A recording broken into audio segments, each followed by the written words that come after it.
Part 1, The Wall Collapse, August 20th, 1945. Guam Harbor. The transport ship's engines rumbled to life as nearly 300 Japanese women stepped onto the gangway. Their khaki uniforms faded from years of war, their faces hollow with exhaustion that went deeper than physical fatigue. These were nurses who had held dying men in their arms as they whispered their last prayers. Radio operators who had transmitted the Empire's final desperate orders while knowing somewhere in the dark corners of their minds that the words were lies. Students barely 18 years old conscripted into a war machine that had promised them glory and delivered only ash. They moved in silence, surrounded by American guards whose very existence contradicted everything they had been taught to believe. The guards stood tall and broad-shouldered, their uniforms crisp, despite the tropical heat, their movements casual and unhurried. They looked nothing like the propaganda posters that had covered every wall in Tokyo for the past 5 years. Nothing like the stooped, malnourished weaklings the Ministry of Information had described in every radio broadcast. Nothing like the defeated, desperate enemy that was supposed to be on its knees begging for mercy. Among the women boarding that day was a 22-year-old nurse named Keiko Tanaka. She had spent 3 years in field hospitals across the Pacific, had watched boys barely older than children die in agony from wounds that never should have been fatal, had gone weeks at a time eating nothing but watery rice gruel that left her stomach cramping with hunger even after she'd finished the bowl. Her hands, once soft and careful, had become rough and efficient at tying tourniquets, at holding down screaming patients, while doctors operated without anesthesia at closing the eyes of the dead. As Keiko walked up that gangway, she stole glances at the American sailors managing the boarding process. One of them caught her eye and nodded politely, his face neutral and professional. The simple gesture terrified her more than hostility would have. This was supposed to be the enemy, the monster who would torture and execute prisoners, the barbarian who knew nothing of honor or mercy. But the sailor just went back to checking his clipboard, making notes, directing the flow of prisoners with quiet efficiency. Like this was just another Tuesday. Like processing 300 enemy combatants was nothing more than routine paperwork. Keiko clutched her small canvas pack tighter against her chest. Inside it, wrapped carefully in a clean cloth, was a diary that belonged to a young soldier named Takeshi, who had died in her arms 3 months earlier at a field hospital on Okinawa. He had been 18 years old, a rice farmer's son from a small village in northern Japan. In his final moments, blood bubbling on his lips, he had whispered one word over and over: Banzai, 10,000 years. The traditional cry that meant eternal life for the emperor. He had died believing his sacrifice meant something. Died believing he was protecting his family from an enemy that was starving and desperate and on the verge of total collapse. Died believing the propaganda that had been drilled into his head since he was old enough to understand words. Keiko had promised to return his diary to his family if she ever made it home. She had not expected to keep that promise.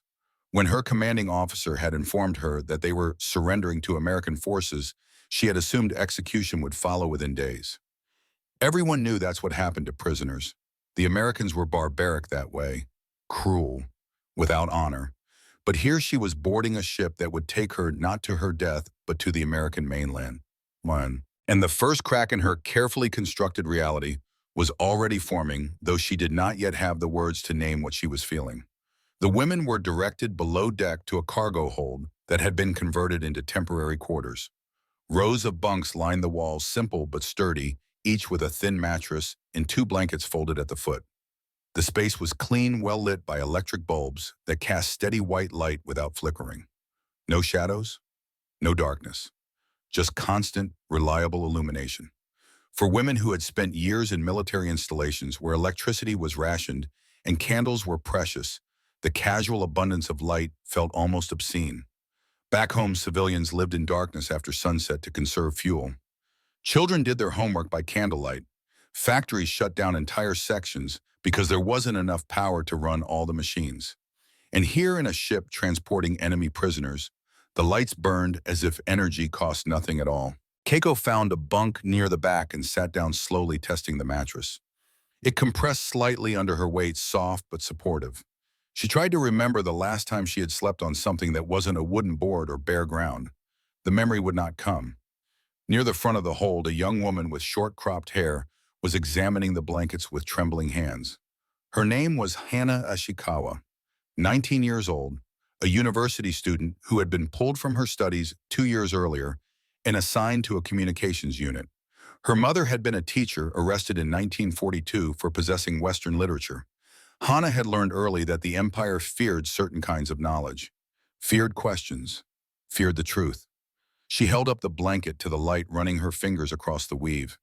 It was wool. Real wool, thick and warm.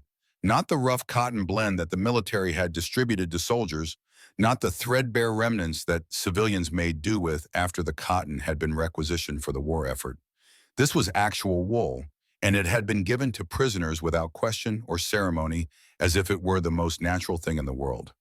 Hannah's hands began to shake harder. She sat down abruptly on the bunk, still clutching the blanket, her mind racing. If they give prisoners wool blankets, what do they give their own citizens? What do their soldiers sleep under? What does their version of normal look like? Across the hold, a 24-year-old woman named Akari Sato was unpacking her small bag with mechanical precision, her movements controlled and careful. She had been a radio operator, one of the best in her unit, recruited specifically because of her gift for mathematics and her ability to decode complex encrypted messages. She had spent 18 months broadcasting victory reports that she knew were fabrications, reading scripts about American defeats that had never happened, announcing Japanese advances that existed only in the imagination of desperate men in Tokyo. She had known they were lies. Every operator knew. You couldn't work with the real intelligence reports and not understand that the war was lost, had been lost for years, that every day the fighting continued was simply another day of dying for nothing. But knowledge and speaking were different things. Knowledge could be buried. Speaking meant execution, not just for yourself, but for your family, for everyone you had ever loved. Akari's father had been Colonel Sato, chief of military intelligence for the Pacific Theater. He had died at Okinawa in June, killed by American artillery in one of the final desperate battles. Before he died, he had sent her a letter. She had memorized every word. "My daughter, I know you know the truth. I know what burden I have placed on you by asking for your silence. When this war ends, if you survive, live. Do not let guilt consume you. Tell the truth that we were too afraid to speak.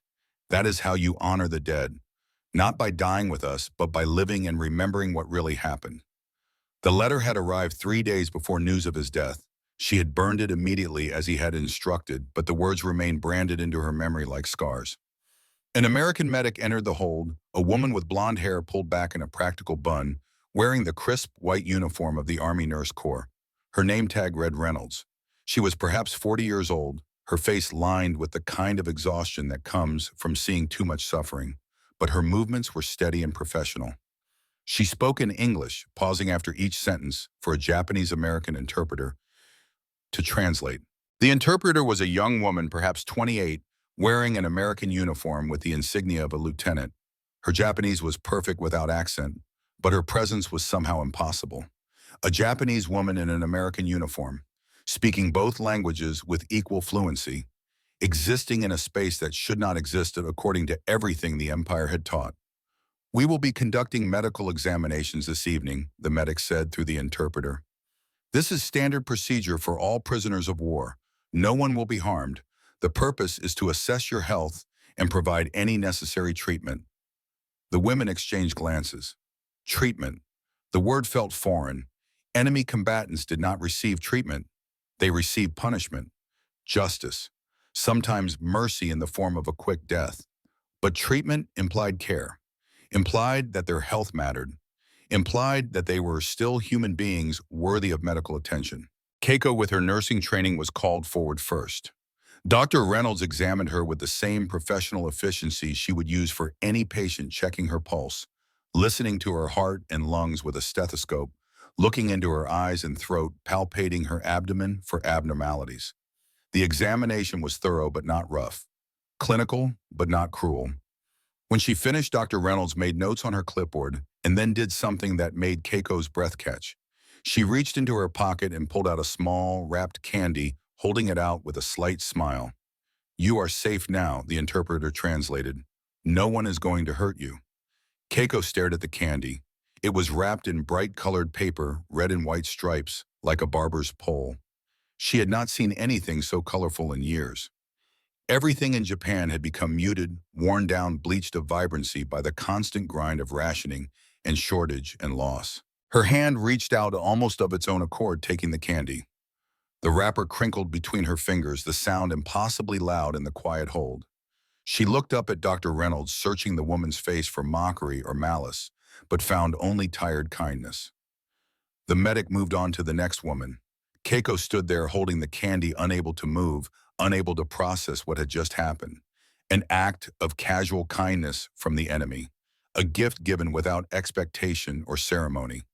Sugar, real sugar offered freely when back home, sugar had become more precious than gold, rationed down to grams per month, saved for special occasions that never came. She returned to her bunk and sat down, still holding the candy. Around her, the other women were being examined one by one, each receiving the same professional care, the same neutral courtesy. No violence, no cruelty, just routine medical procedure performed with competent efficiency. Keiko unwrapped the candy slowly, as if it might disappear if she moved too quickly. The peppermint smell hit her first, sharp and clean and impossibly sweet.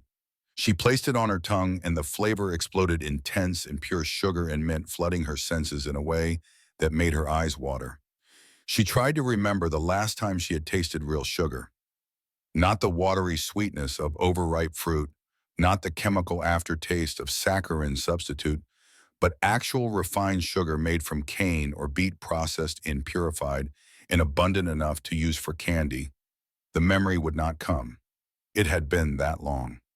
As the peppermint dissolved on her tongue, Keiko felt something shift inside her chest. It was small, barely noticeable, like the first hairline crack in a dam.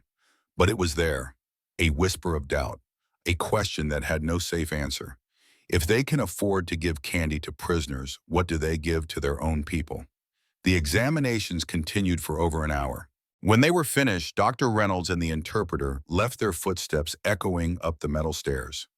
The hold fell into uneasy silence, 300 women sitting on bunks processing what had just happened, trying to reconcile it with everything they had been taught to expect.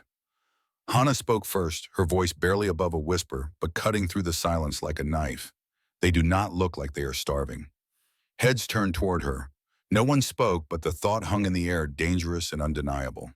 The American guards, the medics, even the interpreter, all of them looked healthy, well-fed. Their skin had color. Their eyes were clear. Their movements had the casual energy of people who had never known real hunger. In Japan, everyone was thin, hollow-cheeked, moving slowly to conserve energy. Children had stopped growing. Old people dropped dead in the streets from malnutrition, masquerading as heart failure. Soldiers at the front survived on rice balls the size of a fist and called it a feast. And here the enemy looked like they had never missed a meal in their lives.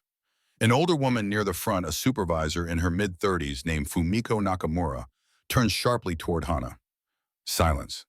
Do not speak of such things. They are trying to demoralize us, to make us weak. We must remain strong. But Hana did not look away.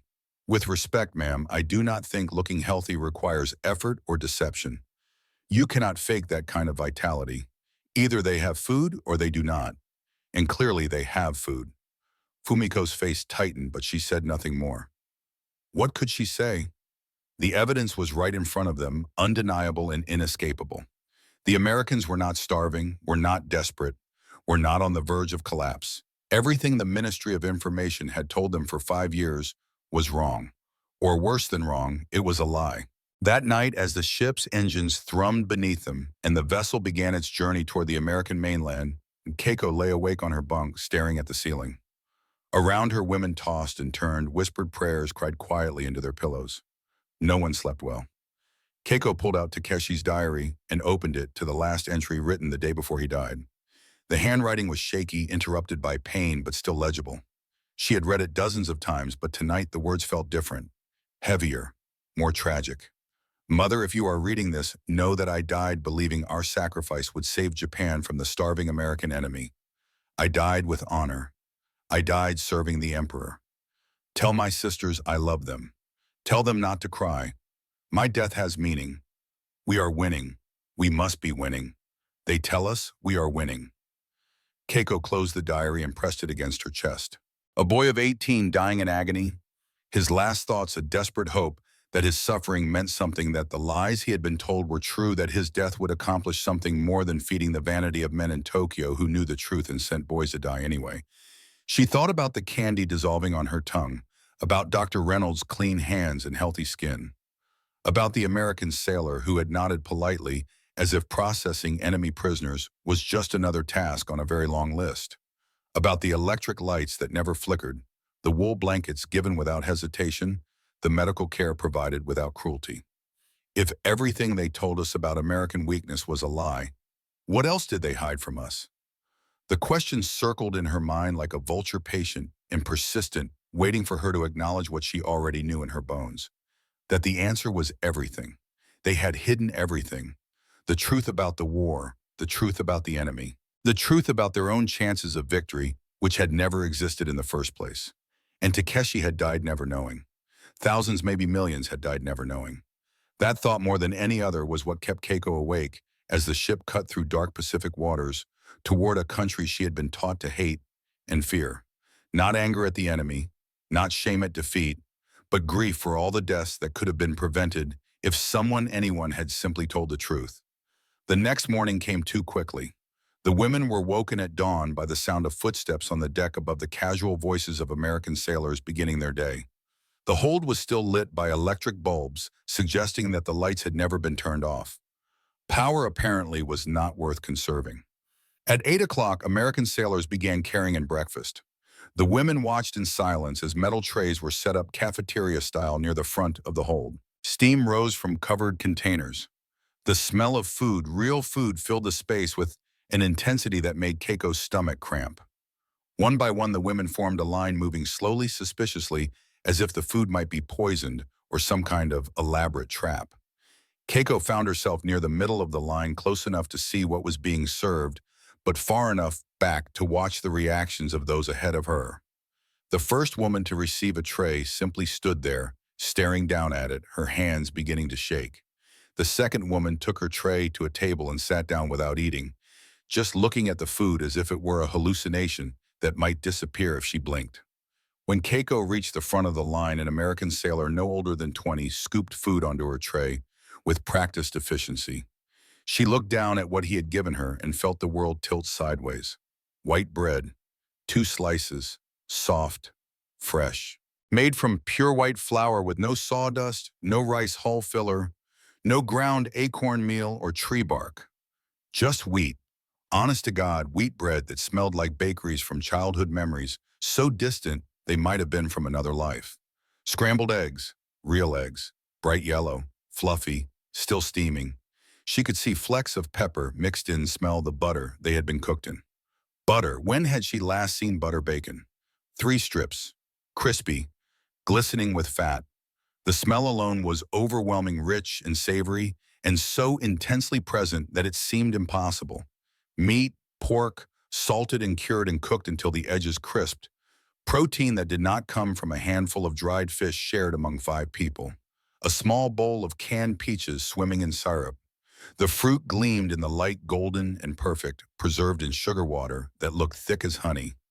Coffee, a full cup, dark, strong. The smell, bitter and complex and utterly alien after years of drinking roasted barley tea and calling it coffee because there was no alternative. And the portions. God in heaven, the portions. More food on this single tray than Keiko had typically eaten in a full day. Maybe 2 days. Calories and fat and protein in quantities that made her brain short-circuit trying to process the implications. She carried her tray to an empty spot at one of the tables and sat down slowly, carefully, as if sudden movement might shatter the illusion. Around her, other women were doing the same, sitting in stunned silence, staring at their trays like archaeologists examining artifacts from an extinct civilization. No one ate. Not at first. They just stared. Then Hannah, the 19-year-old student with the rebellious streak, picked up a piece of bread. She tore it in half, examining the texture, the pure white interior unmarred by impurities. She brought it to her nose and inhaled. Then she took a bite. Her eyes closed. Her entire body went rigid. She chewed slowly, deliberately, as if trying to catalog every sensation. Then she took another bite, and another, faster now. Her hands began to shake. Tears started streaming down her face, falling onto the tray, mixing with the syrup from the peaches. That broke the dam. 300 women fell upon their breakfast with a desperate hunger that went beyond the physical. They ate like people who had forgotten what it felt like to be full, who had spent years in a state of constant semi-starvation, whose bodies had begun to consume muscle and organ tissue just to keep functioning. They ate with their hands when utensils were too slow, scooped up eggs directly from trays, tore bread into chunks, and stuffed it into their mouths, barely chewing, because the act of eating felt so urgent, so necessary, so impossibly good, that stopping for manners seemed insane. Keiko ate more slowly, but only because her nurse's training had taught her that eating too quickly after prolonged malnutrition could cause serious medical problems. But even eating carefully, methodically, she felt overwhelmed. The bacon fat coated her tongue rich and intense. The eggs had actual flavor, not just texture. The bread dissolved into sweetness when she chewed. The peaches tasted like concentrated sunshine. And as she ate, as the calories began to hit her bloodstream, and her body remembered what fuel felt like, a question formed that she could not ignore, no matter how much she wanted to. If they feed prisoners like this, how do they feed their soldiers? How do they feed their citizens? What does abundance look like when you are not trying to break someone down, but simply providing a meal? She looked around the hold at 300 women weeping as they ate and understood that they were all having the same realization simultaneously. This was not special treatment. This was not psychological warfare. This was not even particularly generous by American standards. This was normal. This was every day. This was what breakfast looked like in a country that had not spent 5 years slowly starving itself to feed a war machine that could never win. Across the table, Akari sat staring at her half-eaten tray, her face blank with shock. She had stopped eating despite having plenty left. She looked up and met Keiko's eyes. "We have been broadcasting reports about American food shortages for 18 months, Akari said quietly. Bread lines, rationing, starvation in the cities. I read those reports, multiple times per day, and they were all lies." Her voice did not rise, did not break, but the words hung in the air like an indictment. Around them, women who had stopped eating to listen began to understand. The radio operator was confessing, admitting that the victory reports, the intelligence briefings, the confident assurances that America was on its knees, all of it had been fabricated. Fumiko, the older supervisor, stood abruptly. Her face was flushed, her hands clenched into fists. You knew it was lies and you said nothing." Akari looked at her steadily. "My father was Colonel Sato, chief of intelligence. If I had spoken, he would have been executed for treason. My family would have been imprisoned. I would have been shot. So yes, I knew, and yes, I stayed silent. I chose my father's life over the truth. I chose cowardice over honor, and I will carry that guilt until I die." The hold went silent. No one moved. No one spoke. The confession hung between them, raw and painful and impossible to take back. Hana spoke softly. "Your father is also guilty then. He knew and sent others to die." "Yes," Akari said, "he is guilty, but he is also dead, killed at Okinawa. And before he died, he sent me a letter. He told me that when the war ended, I should live and tell the truth, that I should not let guilt consume me, that the way to honor the dead was not to die with them, but to live and remember what really happened." She looked around at the other women, her eyes red but her voice steady. "So I am telling you now, everything was a lie. We were losing from the beginning. The Americans were never starving, never desperate, never weak. And every boy who died after 1943 died for nothing except the vanity of men who could not admit they were wrong." Fumiko sat down slowly as if her legs had given out. She put her face in her hands. She had lost 2 sons in the war, both at Iwo Jima, 21 and 19 years old, sent to defend an island that had no strategic value, that existed only as a symbol that Japan could not possibly hold. They had died believing their sacrifice mattered, died believing they were protecting their families from an enemy on the verge of defeat. And it had all been lies. Around the hold, women began to weep again, but this time not from the overwhelming relief of food. This time from the crushing weight of truth. The war had been unwinnable. The sacrifices had been meaningless.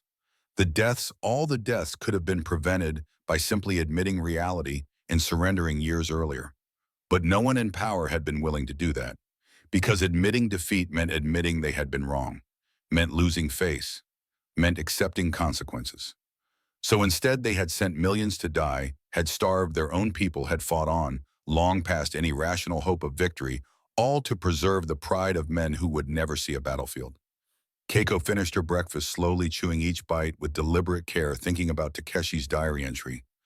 I died believing our sacrifice would save Japan from the starving American enemy. She looked down at the empty tray, at the remnants of bacon fat, at the last bit of syrup from the peaches, at more food than most Japanese civilians saw in a week, given freely to prisoners without hesitation or ceremony. And she understood with sudden terrible clarity that Takeshi had not died for the emperor, had not died for honor, had not died to protect anyone. He had died because men who knew the truth had decided that their pride was worth more than his life, that preserving the illusion of victory was more important than preserving the people they claimed to serve. That was not sacrifice. That was murder. She stood and walked to the waste bin near the serving area, intending to dispose of her tray. And there she witnessed something that completed her transformation from confused prisoner to radicalized truth-teller. An American sailor, the same young man who had served breakfast, was scraping leftover food from the serving containers into a large garbage bag. Eggs that had gone cold, bacon that no one had taken, half a loaf of bread. He worked with casual efficiency, not paying particular attention, just cleaning up after a meal the way anyone would clean up after any meal. He tossed the garbage bag into a larger bin and moved on to wipe down the serving counter. Keiko stood there staring at that garbage bin. She walked closer, looked inside, saw food, real food, protein and carbohydrates and fat, enough to feed a dozen people, just thrown away, discarded, garbage. That discarded food would have kept her family alive for 3 days, would have prevented her father from starving himself to death trying to feed his children, would have let her brother Hiroshi grow normally instead of having his development permanently stunted. The Americans threw it away like it meant nothing, because to them it was nothing.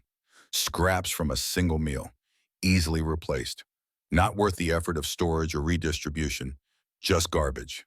Keiko felt something break inside her chest, some final barrier between old belief and new reality.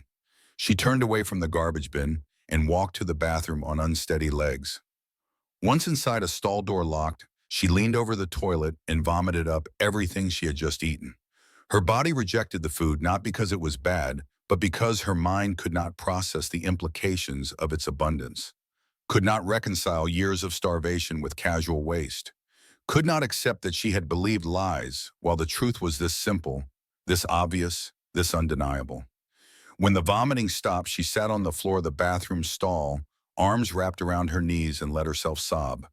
Not from sadness, not from anger, but from the sheer overwhelming weight of understanding that nothing she had believed was true, that the world was completely different from what she had been taught, that she had wasted years of her life serving a lie. Outside, she heard someone approach the bathroom door. A soft knock. "Keiko-san." It was Akari's voice. "Are you all right?" Keiko tried to answer, but her throat was too tight. She managed only a strangled sound. "I understand," Akari said through the door. "I know what you are feeling.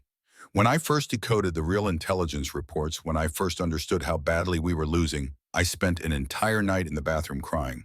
The truth is heavy. It crushes you. But once you know it, you cannot unknow it. And you have to decide what to do with that knowledge." Keiko found her voice raw and hoarse. "What did you do?" "I lied," Akari said simply.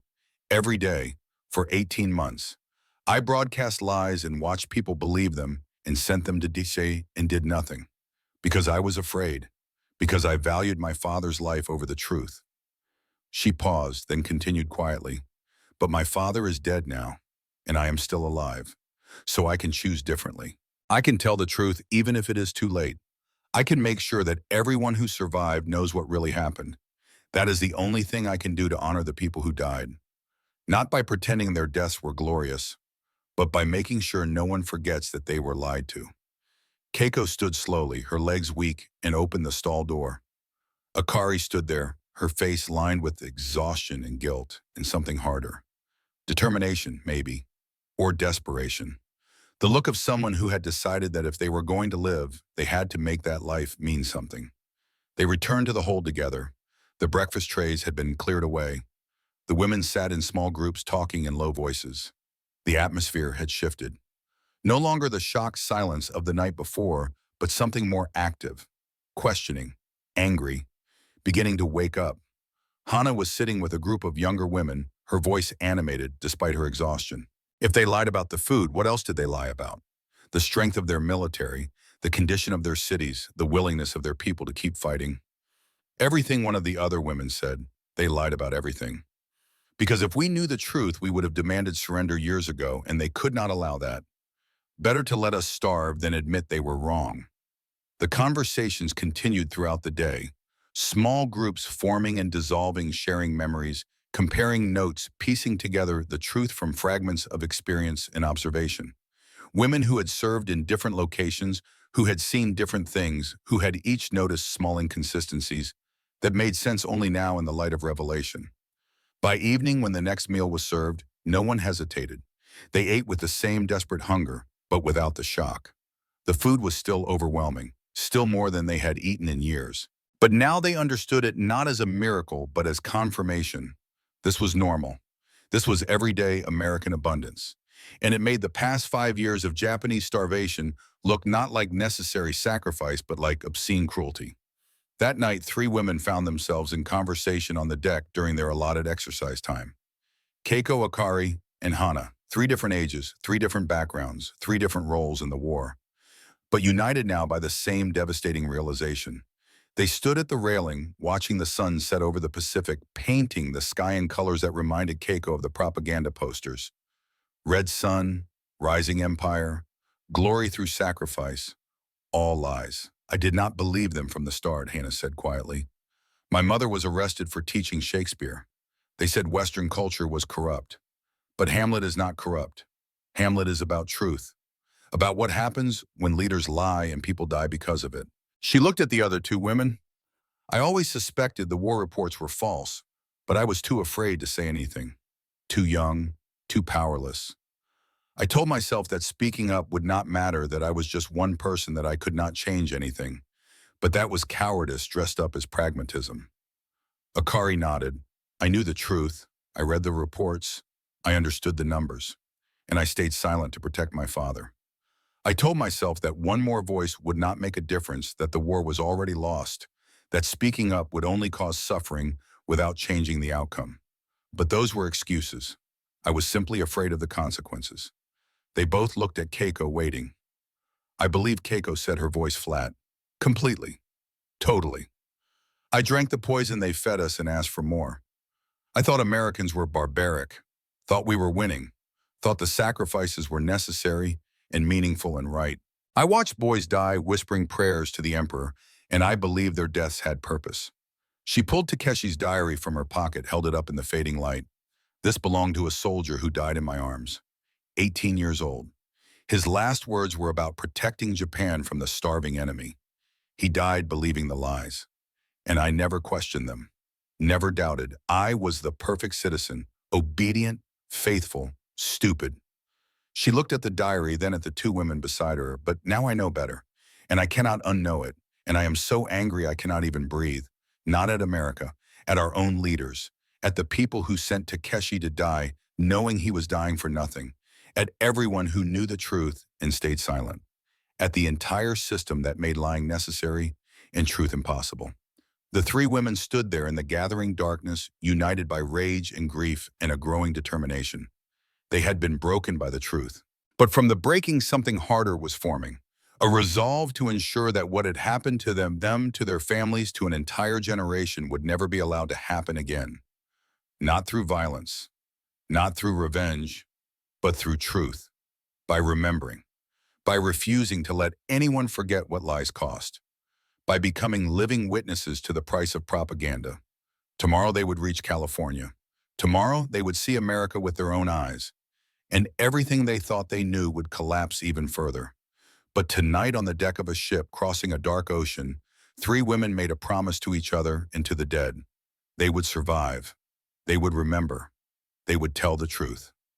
Day 7 began with fog so thick it seemed solid, a gray wall that pressed against the ship's hull and muffled all sound except the rhythmic churning of engines. The women woke to find themselves surrounded by nothing, suspended in a void between the world they had left and the one they were approaching. Some took it as an omen. Others simply felt grateful for one more day before facing whatever truth waited beyond the mist. Keiko stood at the railing during morning exercise, watching the fog begin to thin as the sun climbed higher. She had barely slept.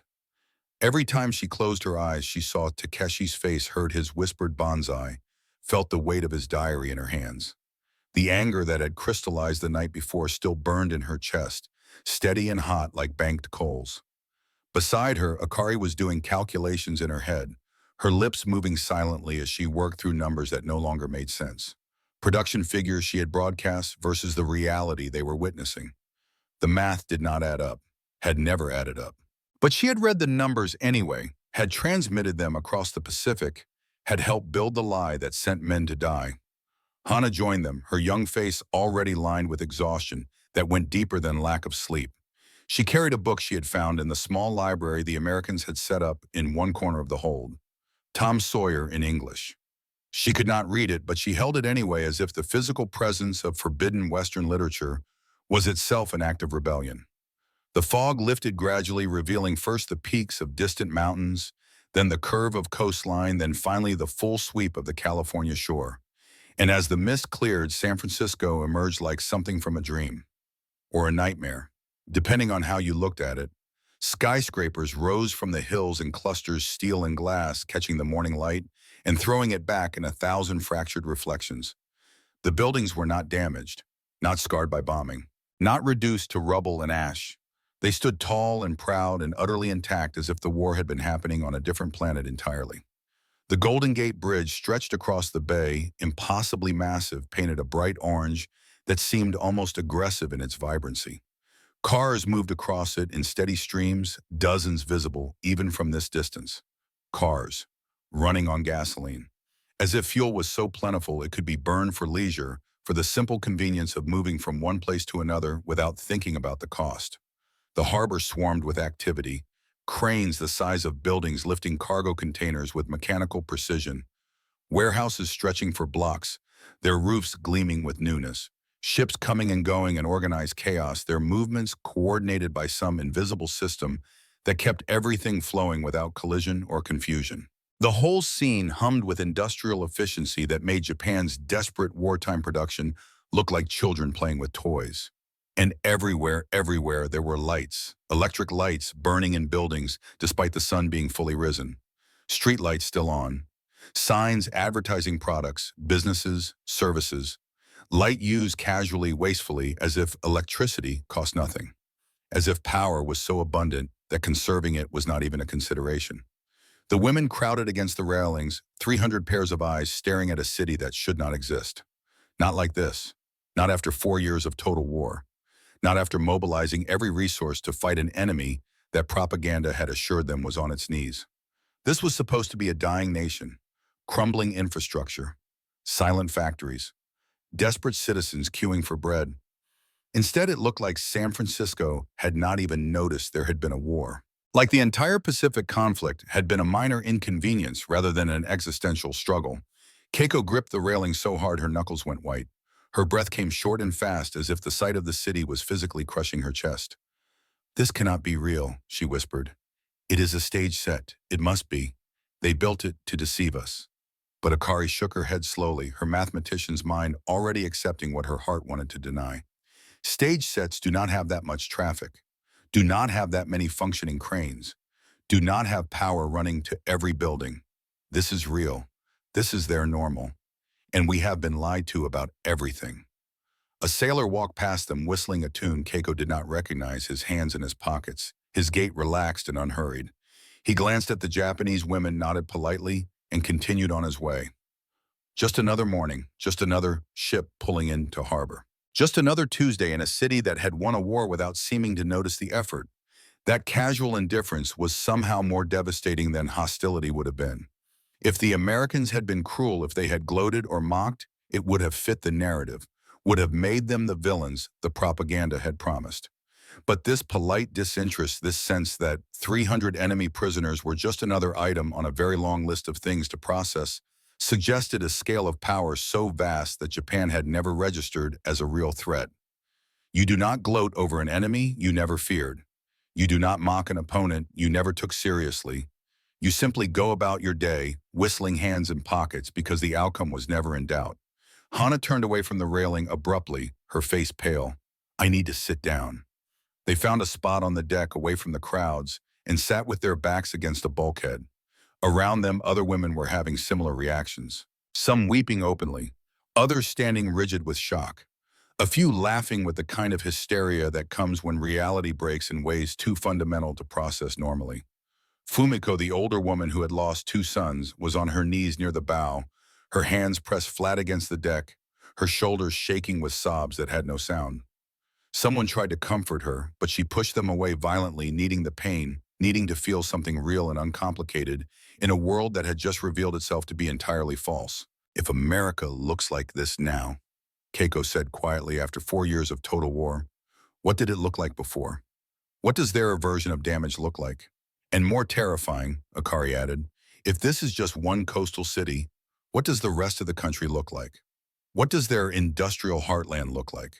We have been fighting a nation that can afford to build cities like this on its edges and still have enough left over to construct the largest military in human history. Hana pulled her knees to her chest, making herself small. My mother used to tell me that the most dangerous lies are the ones that feel comfortable, the ones that tell you what you want to hear. We wanted to believe America was weak because it made our suffering easier to bear, made the sacrifices seem worthwhile, made the hunger feel like temporary hardship before inevitable victory. She looked up at the city visible even from their position on the deck. But they were never weak. And we were never going to win. And every day the war continued after our leaders understood that was just another day of murder disguised as patriotism. The ship docked with a groan of metal and the thud of mooring lines being secured. The women were given an hour to prepare before disembarkation. They packed their meager belongings in silence, each lost in private thoughts, private grief, private rage, at a truth too large to share in words. When they filed off the ship onto American soil for the first time, Keiko felt the ground shift beneath her feet. Or perhaps it was just her sense of reality continuing to collapse. Hard to tell the difference anymore. Buses waited to transport them to the train station. The vehicles were clean, well-maintained, their engines running smoothly without the sputtering cough of poor quality fuel. Even the buses were evidence of abundance. Everything worked. Everything ran properly. Nothing was held together with wire and prayer and desperate hope. The drive through San Francisco lasted only 20 minutes, but it felt like traveling through a different universe. Streets lined with buildings that showed no bomb damage. Shops with full display windows, showcasing goods that seemed impossibly varied and plentiful. People on sidewalks dressed in clean clothes, walking with purpose, their faces showing the casual preoccupation of those whose biggest worry is whether they will be late to work. Children played in a park, running and laughing and throwing balls with the unthinking energy of the well-fed. Keiko watched a mother pushing a baby carriage, stopping to chat with a neighbor, both women smiling about something mundane and forgettable. Normal life, continuing, uninterrupted by war or loss, or the weight of national trauma. The train station was enormous, a cathedral of iron and glass that made the grandest buildings in Tokyo look provincial by comparison. The women were led through corridors that echoed with the sounds of hundreds of people coming and going, buying tickets, checking schedules, living their lives as if the world had not just been through the most destructive war in human history. The train itself was a passenger model, not freight, not military transport, but an actual civilian train, with cushioned seats and large windows and a dining car that smelled of coffee and fresh bread. The women boarded in stunned silence, finding seats settling in for a journey that would take them across the breadth of a continent they had been taught to despise and fear. As the train pulled out of the station, Keiko pressed her face against the window and watched San Francisco recede into the distance. The city gleamed in afternoon light, its towers proud and unashamed, its bridges spanning impossible distances with casual engineering confidence. And then it was gone, replaced by suburbs that stretched for miles, houses, with yards and cars and driveways, and the unmistakable signs of prosperity that came not from wartime profiteering, but from deep structural abundance. The train picked up speed and America began to unfold. For 3 days, they traveled east, watching the landscape transform outside their windows, like a film playing in reverse through history. Cities gave way to farmland, farmland to mountains, mountains to plains that stretched to horizons so distant they seemed to curve with the earth itself. On the first day, they passed through the Central Valley of California, and what Keiko saw made her previous revelations seem small by comparison. Fields of wheat, golden in autumn sun, stretching from the train tracks to the edge of sight in every direction. Not small plots carefully tended by hand, but industrial agriculture on a scale that defied comprehension. One field, just one single field, was larger than her entire village back home. Machines moved through the wheat cutting and binding in mechanical rhythm, doing the work of 100 men, each freeing those men to build ships or planes or bombs instead of spending their lives bent over rice paddies. The machines did not tire, did not need food or rest or encouragement, just fuel which America apparently had in unlimited supply. Orchards appeared acre after acre of fruit trees planted in perfect geometric rows. Apples, peaches, oranges, all heavy with fruit that would be harvested and shipped and consumed or canned or processed into 1,000 different products. The abundance was not just visible but tangible, a weight in the air itself, the sense that this land produced so much that waste was inevitable. That surplus was the default state, that scarcity was something that happened to other people in other places. Hannah sat pressed against the window, her reflection ghostly in the glass. "I grew up on a farm," she said quietly. "Small plot. My family worked from dawn to dusk just to produce enough rice to pay our taxes and feed ourselves. Bad weather meant hunger. Pests meant disaster. Every harvest was a prayer that we would survive another year." She gestured at the passing fields. "One of those machines does the work my entire village would take a month to complete. How do you fight a nation that can free its people from subsistence farming? How do you compete when they can put their citizens to work building weapons instead of growing food?"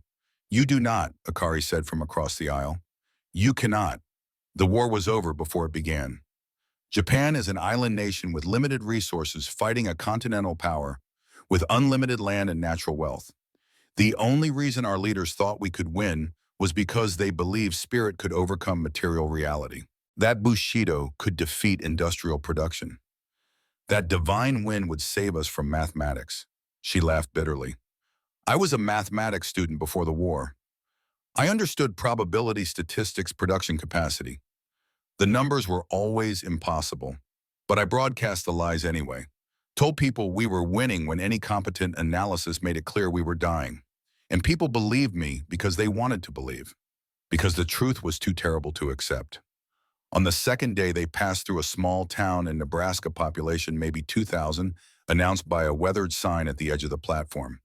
The train stopped for 15 minutes to take on water, and the women were allowed to disembark briefly, stretch their legs, breathe air that was not recycled through the train's ventilation system. Children played on the platform, local kids who had come to watch the train to see if anything interesting would happen on an otherwise ordinary afternoon. They ran and shouted and chased each other with the boundless energy of young bodies that had never known real hunger, that had grown properly on diets rich in protein and calcium and all the micronutrients that Japanese children were missing. Keiko watched them with a clinical eye, her nurses' training automatically assessing health markers. The children were tall for their ages, their skin clear, their teeth white and straight, their movements coordinated and strong. They looked nothing like the children she had grown up with. Nothing like the hollow-cheeked, stunted boys and girls who attended schools in Japan, where textbooks were shared because paper was rationed and lessons were interrupted by air raids that killed indiscriminately. A girl of perhaps 10 years old stood near the platform edge eating an apple. Red, shiny, perfect. She bit into it with a crunch audible, even over the noise of children playing, chewed thoughtfully, took another bite. The apple was large, probably 200 grams more nutrition than many Japanese children received in a full day.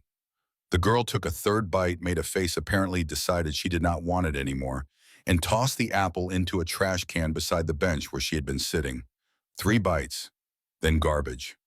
Keiko felt something crack inside her chest, some final structural support that had been holding her upright despite everything. She turned and walked quickly back toward the train, her vision narrowing to a tunnel, her breath coming in short gasps that did not seem to bring enough oxygen.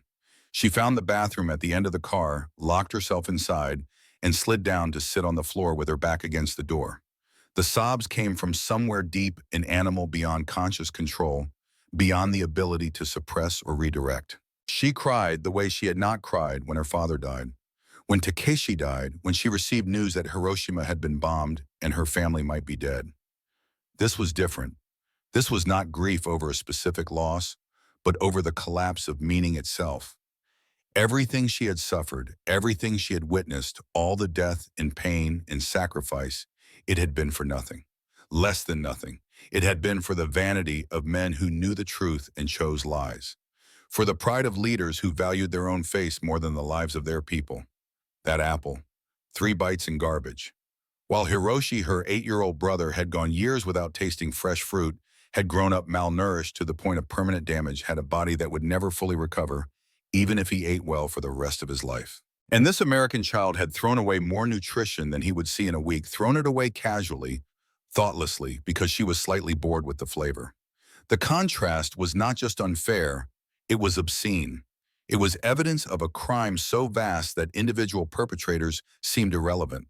Someone somewhere had decided that Japanese children should starve so that a war could continue, had made that choice deliberately knowing the consequences, accepting them as necessary costs of avoiding surrender.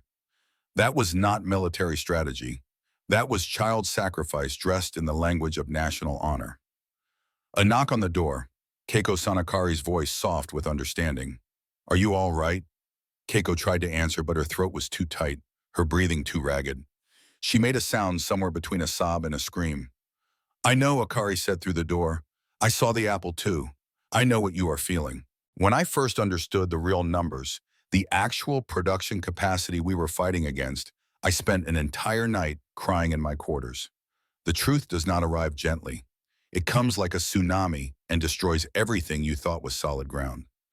Keiko found her voice raw and broken. "My brother Hiroshi is 8 years old, 4 feet tall, 45 pounds.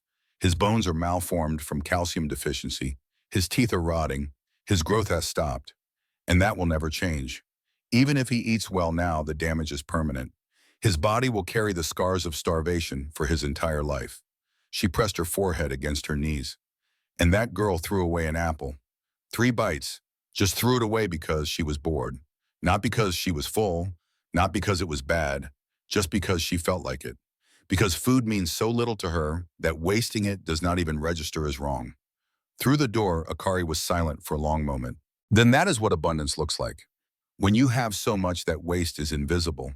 When the gap between what you have and what you need is so vast that individual losses are meaningless. Japan fought a war of scarcity against a nation of surplus. We rationed down to the gram while they threw away kilograms. We sacrificed everything while they barely noticed they were fighting." She paused. "And our leaders knew this. Had to know. The intelligence reports were clear, but they sent us to fight anyway. Sent children to starve anyway. Because admitting defeat meant admitting they had been wrong. And that was unacceptable. So they chose to let millions die rather than speak one sentence of truth." Keiko stood slowly, her legs weak, and opened the door. Akari stood in the narrow corridor, her face lined with exhaustion that made her look 10 years older than her 24 years. They looked at each other for a long moment. Two women who had lived through the same war, but were only now beginning to understand what that war had actually been. "We have to tell this story," Keiko said. "When we get home, we have to make sure everyone knows what really happened. Not the propaganda version. Not the heroic sacrifice narrative. The truth. That we were lied to and people died and it accomplished nothing except protecting the egos of men in Tokyo." Akari nodded. "That is the only way to honor the dead. Not by pretending their deaths were glorious, but by making sure no one forgets they were murdered by their own government." They returned to their seats. The train was moving again, the small Nebraska town receding into the distance. Hana looked at them with eyes that understood without needing explanation. She had seen the apple too, had understood its implications, had felt the same crushing weight of realization. On the third day, as evening approached, the train passed through Gary, Indiana, and the women witnessed the final piece of evidence that made denial impossible. Steel mills stretched along the southern shore of Lake Michigan. For miles, blast furnaces 50 meters tall, breathing fire into the darkening sky. The glow of molten metal painted the clouds orange and red colors that should have signified beauty, but instead felt ominous, threatening evidence of power so vast it seemed almost supernatural.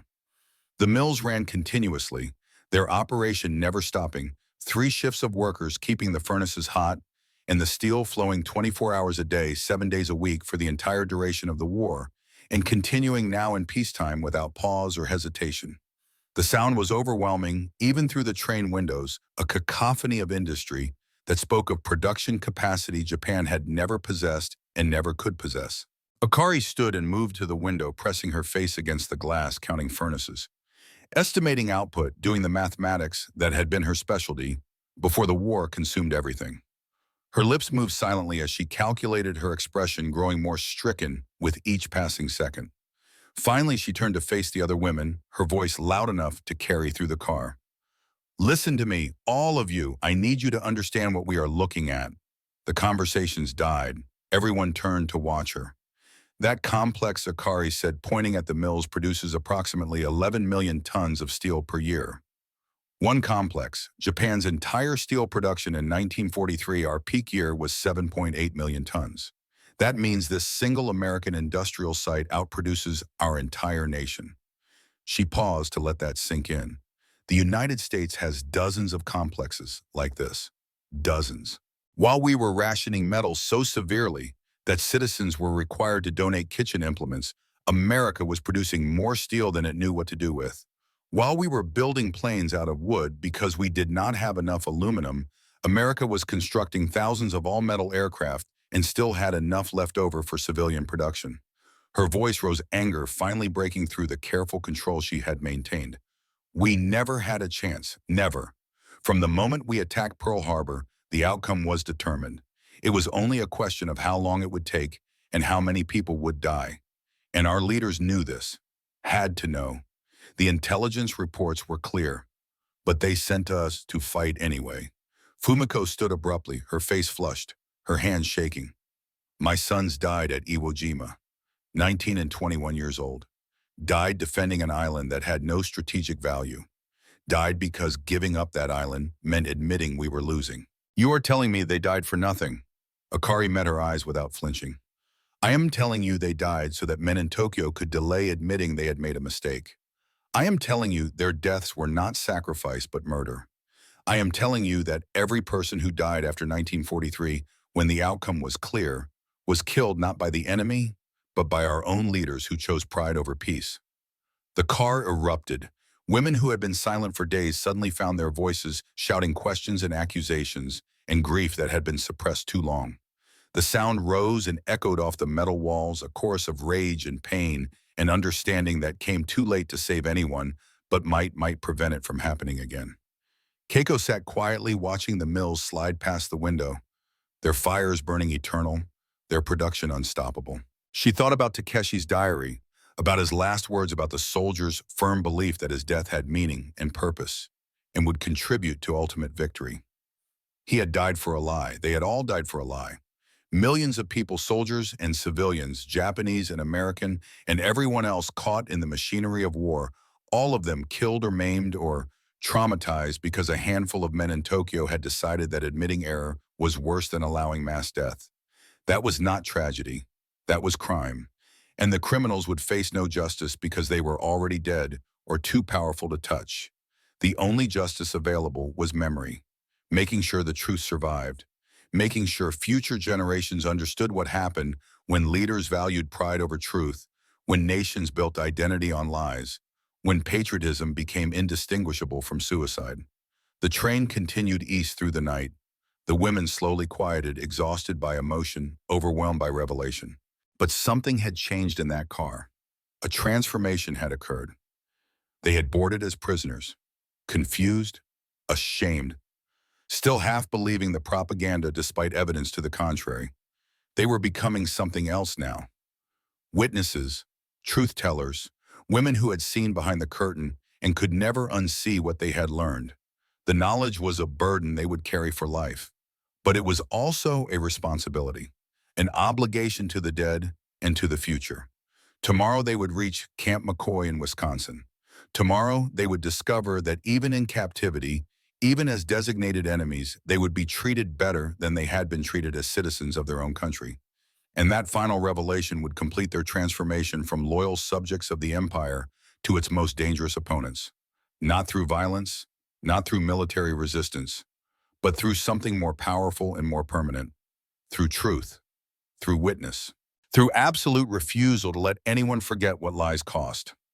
The train rolled on through American darkness, carrying 300 women toward a destination they did not want, but needed toward a truth that would destroy them and remake them toward the only kind of redemption available to those who survive when others die. They would remember, they would tell, they would make sure it never happened again. That was the only honor left. The buses pulled through the gates of Camp McCoy just after dawn and on a morning so cold that breath turned to vapor and frost clung to the grass in crystalline patterns. The women pressed their faces against the windows, expecting barbed wire and guard towers and the grim architecture of imprisonment. What they saw instead made the cognitive dissonance of the past 2 weeks reach a kind of critical mass, where reality itself seemed negotiable. Wooden barracks arranged in neat rows, their walls freshly painted, smoke rising from chimneys, suggesting heat within. A recreation yard with actual grass brown now with autumn, but clearly maintained, not trampled to mud by neglect. Buildings that looked more like a small town than a prison camp. And beyond the fence, which was remarkably low and flimsy for something meant to contain enemy combatants, the rolling hills of Wisconsin stretched into morning mist, beautiful in a way that seemed almost mocking. "This is a prison," Hannah whispered. "It looks like a school campus." The buses stopped, and the women filed out into cold air that bit at exposed skin and made their breath catch. They had grown thin during the war years, their bodies unable to maintain proper insulation, and the Wisconsin autumn felt brutal after years in the Pacific. But American soldiers were already approaching with wool coats, real wool thick and heavy, handing them out without ceremony or expectation of gratitude. Just standard procedure for processing prisoners in cold weather. Keiko took a coat and wrapped it around herself, feeling warmth begin to seep through the layers. The coat was clean, new or nearly so. It smelled faintly of storage and wool lanolin, nothing like the musty, recycled garments that had circulated through military units in Japan worn by one soldier until they died and then passed to the next in an endless chain of hand-me-downs from the dead. They were led to a large building that turned out to be a processing center. Names recorded, photographs taken, medical histories documented. The process was efficient, but not cruel, bureaucratic, but not dehumanizing. The American soldiers performing the intake were polite, professional, treating the Japanese women not as hated enemies, but as logistics problems to be solved with proper paperwork and appropriate protocols. One young soldier, no older than 20, struggled to pronounce Keiko's name. "Keiko Tanaka," he said carefully, checking his notes. "Is that right? Did I say it correctly?" The question was so unexpected that Keiko could only nod. He smiled, made a note, and moved on to the next woman. Such a small thing, asking if he had pronounced a name correctly, caring enough to trim. It should not have mattered, but after years of being told that Americans were barbarians who would rape and murder and desecrate, this casual courtesy felt revolutionary. After processing, they were shown to their barracks. Inside, each woman had a bed with a real mattress, not luxurious, but infinitely better than the wooden platforms or bare ground they had been sleeping on for years. There were heating stoves already burning, filling the space with warmth, shelves for personal belongings, windows with glass that was not shattered or covered with paper, electric lights overhead burning steadily, and at the end of the barracks a bathroom with running water, hot and cold, multiple sinks, showers, real toilets, not latrines with seats and plumbing and privacy stalls. The women stood in the doorway of the bathroom, staring, unable to process what they were seeing. This level of infrastructure for prisoners. Running water and heat and electricity and toilets that flushed. Most Japanese civilians no longer had access to such amenities. Plumbing had broken down in many cities. Fuel for heating was nearly impossible to obtain. And here enemy prisoners were being given facilities that would have been considered luxurious by the standards of their homeland. That first night when they were told they could shower, 300 women descended on the bathroom in a kind of desperate pilgrimage. They had been given soap, real soap that smelled of lavender and lathered properly, and shampoo and clean towels that were soft rather than rough from years of use and inadequate washing. Keiko stood under the hot water for 20 minutes, letting it run over her, washing away not just dirt, but something deeper. She scrubbed her skin until it turned red, as if she could scrub away the past 3 years, the deaths she had witnessed, the lies she had believed, the complicity she now understood she bore simply by having been part of the machine. Around her, women wept openly, some from relief, some from shame, some from the sheer overwhelming absurdity of being treated better as prisoners than they had been treated as citizens of their own country. The cognitive dissonance was no longer something that could be compartmentalized or rationalized. It had become total, inescapable, a crisis of understanding that rewrote every assumption they had ever held about how the world worked. Akari sat on the shower floor, knees pulled to chest, water running over her, her voice barely audible over the sound. My father knew this. He had seen American facilities when he trained at West Point in the 1920s. He knew what their infrastructure looked like. He knew their industrial capacity. And he still sent men to die fighting them. How do I reconcile that?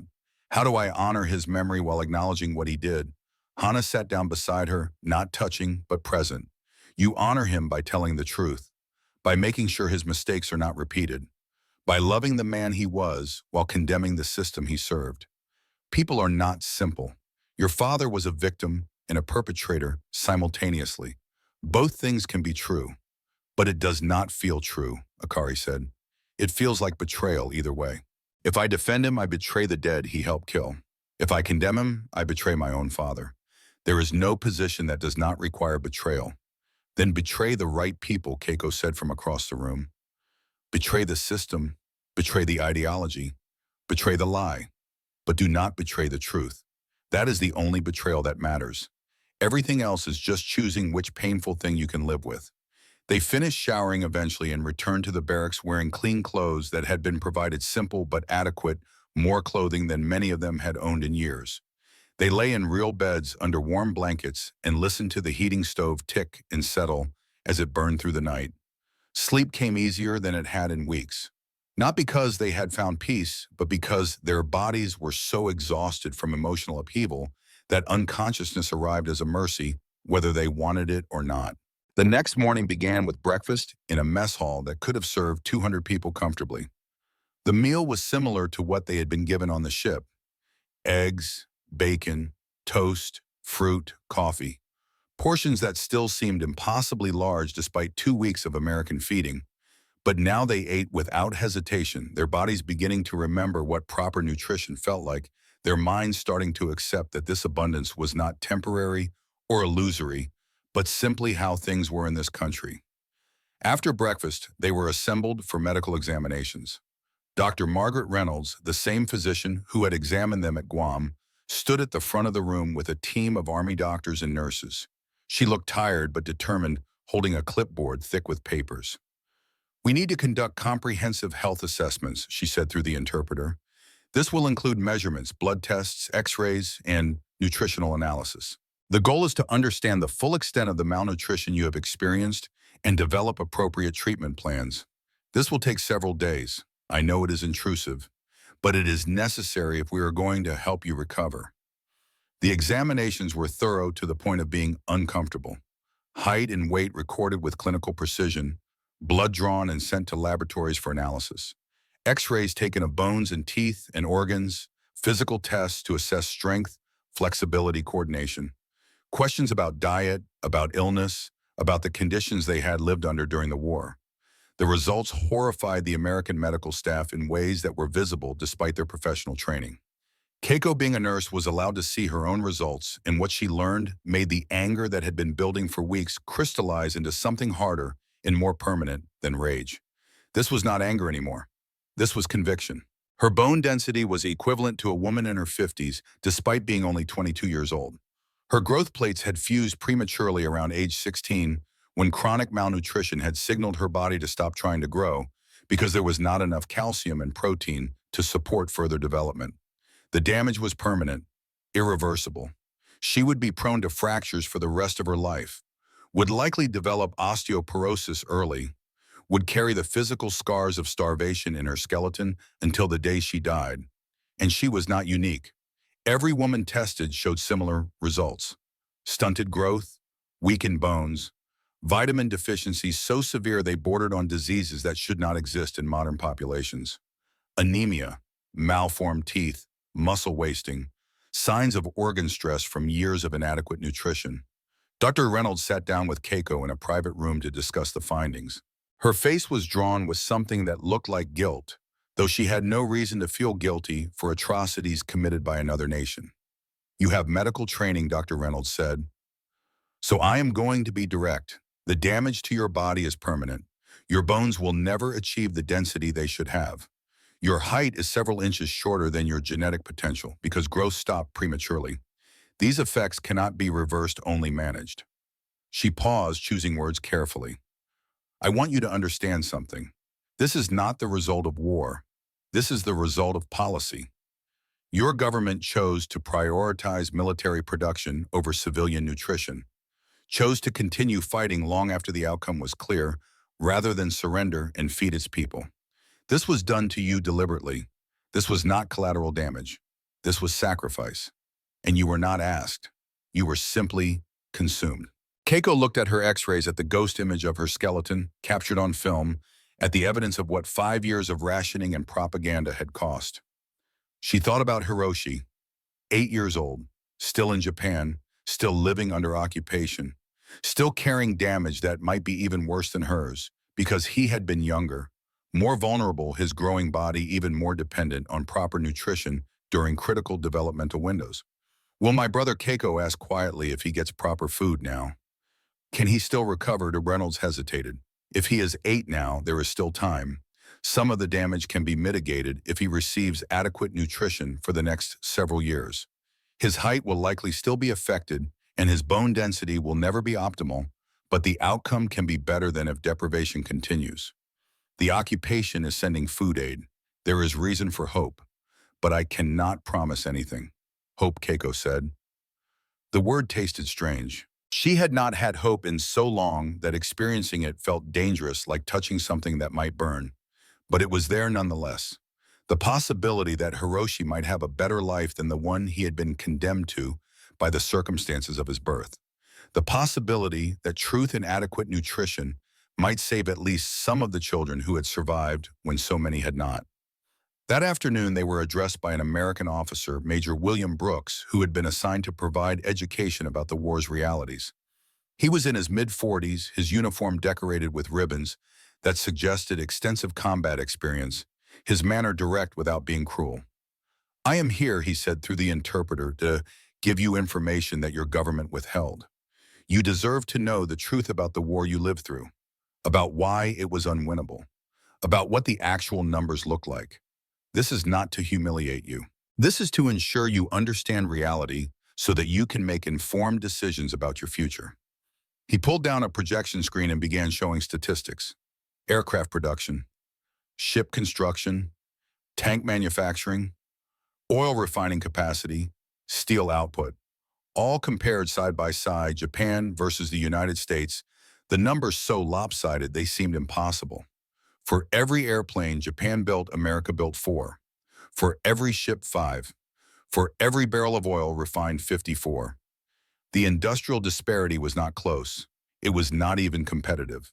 It was the difference between a village blacksmith and a modern factory, both technically producing metal goods, but operating at scales so different that comparison became meaningless. The women sat in silence, absorbing numbers that rewrote their understanding of what had happened. The war had not been a heroic struggle against a powerful enemy. It had been national suicide justified with rhetoric about spirit overcoming material reality, about divine wind saving Japan from mathematics, about racial purity providing strength that industry could not match. All lies. All of it. Every word. Akari stood abruptly, her chair scraping loud against the floor. She was shaking her hands clenched into fists, her face flushed with emotion that had been building since San Francisco, since the apple thrown away, since the steel mills of Gary, since every revelation that had accumulated like sediment until the weight became unbearable.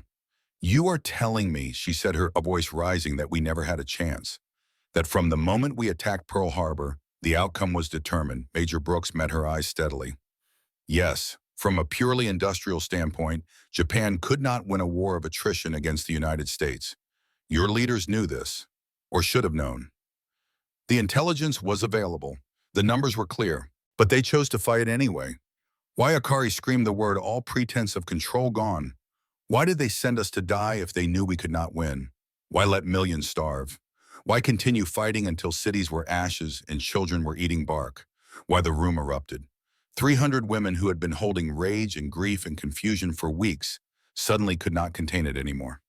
They stood and shouted and wept and demanded answers that the American officer could not provide because the men who could answer were dead or in Tokyo preparing for war crimes trials. Fumiko was on her feet, tears streaming down her face, voice breaking. My sons were 19 and 21. They died at Iwo Jima defending an island that meant nothing. You are saying they died for nothing. For no.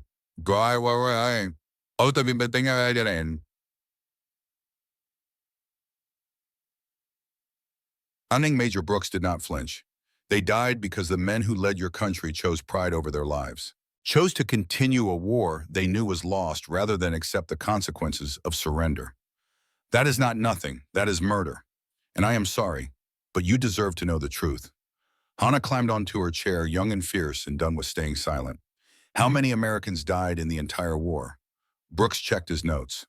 Approximately 420,000 military deaths. In Japanese, we estimate between 2.5 and 3 million military deaths, plus somewhere between 500,000 and 800,000 civilian casualties. The numbers are not final. They may never be final. Too many people simply disappeared. Hana did the math aloud. So we lost 7 people for every 1 American. 7, we fought with bamboo spears at the end, made planes out of wood and filled them with explosives and sent teenagers to crash them into ships. We turned suicide into strategy and called it honor. And it accomplished nothing except feeding more bodies into a machine that was already broken. She jumped down and walked up to Major Brooks. Sir, you need to understand something. We are not angry at America. We are angry at the people who lied to us, who stole our families and our futures and our trust, who made us complicit in our own destruction and called it patriotism. That is who we are angry at. And that anger is going to burn for the rest of our lives. Major Brooks nodded slowly. I know. And that anger is justified, which is why you need to go home. Tell this story. Make sure your generation and the next one and the one after that never forget what happened when leaders valued pride over truth. That is how you honor the dead. Not by pretending their deaths were glorious, but by ensuring the lies that killed them die permanently. The meeting ended with 300 women sitting in exhausted silence, wrung out by emotion, overwhelmed by information fundamentally changed in ways that could not be undone. They filed back to their barracks and sat on their beds and tried to process the complete inversion of everything they had believed about themselves and their country in the war that had consumed their youth. That night, Keiko received news that shattered what remained of her emotional equilibrium. Dr. Reynolds called her to the medical office, holding a document with Red Cross letterhead, her face lined with a sympathy that made Keiko's stomach drop before any words were spoken. We have been coordinating with occupation forces in Japan, Dr. Reynolds said gently, trying to locate families of prisoners so that people know their relatives survived. We made inquiries about your family in Hiroshima. Keiko's hands went cold. Just tell me. Dr. Reynolds handed her the document. Your mother, Tanaka Yuki, is confirmed deceased. August 6th, 1945. The day of the bombing. I am so very sorry. The words landed like physical blows. Mother, dead, vaporized or crushed or burned. It did not matter which, the end result was the same. Gone. One more casualty in a war that should have ended years before that bomb ever fell. And Hiroshi Keiko's voice was steady because she had gone past the point where emotion could reach her into some numb space where information was just information, where feeling would come later if it came at all. Your brother was found alive. He is in a refugee camp near Osaka. The report lists him as severely malnourished with minor burns but ambulatory. He survived. Keiko took the document with hands that did not shake because they had forgotten how. She looked at the words. Confirmed deceased. Found alive. Clinical language for catastrophic events. Her mother was gone. Her father had already been gone dead before the bomb from simple starvation, a death so unremarkable it barely registered in the statistics. And Hiroshi, baby Hiroshi, who should have been playing and growing and learning, was in a refugee camp, damaged, scarred, but alive. 1 out of 3, 1/3 of her immediate family had survived. And she was supposed to feel grateful for that, supposed to focus on the survivor rather than the losses, supposed to move forward with hope rather than backward into grief. She could not do it. Not yet. Maybe not ever. She returned to the barracks and lay on her bed fully clothed, staring at the ceiling, not crying because tears required energy she did not have. Around her, other women were receiving similar news, learning which family members had survived and which had not, discovering that the occupation was feeding refugees, but that food could not resurrect the dead. Hana came and sat beside her bed, not speaking, just present. Akari joined them, the 3 women who had become something like friends through shared trauma and revelation. They sat in silence because there were no words adequate to the moment, no comfort that was not a lie, no hope that did not taste like ash. Eventually, Keiko spoke, her voice flat and distant. My mother is dead. My father starved before the bomb ever fell. Hiroshi is alive but damaged permanently. My family was destroyed not by the war, but by the lies that extended the war. By men who knew we had lost and sent people to die anyway because admitting defeat was unacceptable. She sat up slowly, looking at the other 2 women. I am going home. I am going to find Hiroshi. I am going to make sure he knows the truth. And I am going to spend the rest of my life ensuring this never happens again. Not to anyone. Not ever. Akari nodded. I will become a journalist. Tell these stories. Make sure the truth is documented and distributed and impossible to suppress. That is the only way I can honor my father while condemning what he did, by making sure future generations learn from his mistakes. Hana smiled grimly. I will teach real literature, real history, the kind of education that teaches people to think critically rather than obey blindly. My mother died for believing that knowledge matters. I will make sure her death meant something by spreading the knowledge she was killed for possessing. 3 women, 3 different paths, but united by the same determination. They had been broken by truth. But from the breaking, something harder had formed. Not bitterness, though there was plenty of that. Not hatred, though anger burned hot and steady. But purpose, clarity. The kind of conviction that comes only from having every comfortable lie stripped away until nothing remains but reality in all its ugly, undeniable totality. The weeks passed. The women's health improved incrementally, their bodies responding to adequate nutrition for the first time in years, though the permanent damage remained permanent. They attended educational sessions, learned about democracy and free press and the rights that Americans took for granted, read books that had been banned in Japan, discussed ideas that would have gotten them arrested back home. And slowly, gradually, they began to prepare for return, for the journey back to a Japan that would be unrecognizable, occupied by former enemies, led by an emperor who had renounced his divinity, rebuilt on principles that contradicted everything the wartime government had claimed was sacred and eternal. In April of 1946, ships waited at San Francisco Harbor to take them home, the same harbor where they had arrived 8 months earlier, though it felt like a lifetime. The women boarded in groups carrying their meager possessions and an understanding of truth that weighed more than any physical cargo. Keiko, Akari, and Hana stood together at the railing as the ship pulled away from the dock, watching San Francisco recede into the distance. The city gleamed in spring sunshine, its towers proud and whole, its bridges spanning impossible distances, its lights beginning to glow as evening approached, even though night was hours away, because electricity was so abundant that conserving it was not worth the effort. This time we see it clearly, Akari said. Not through the filter of propaganda or assumption. We see it for what it is. Power, wealth, infrastructure. All the things we were told did not exist.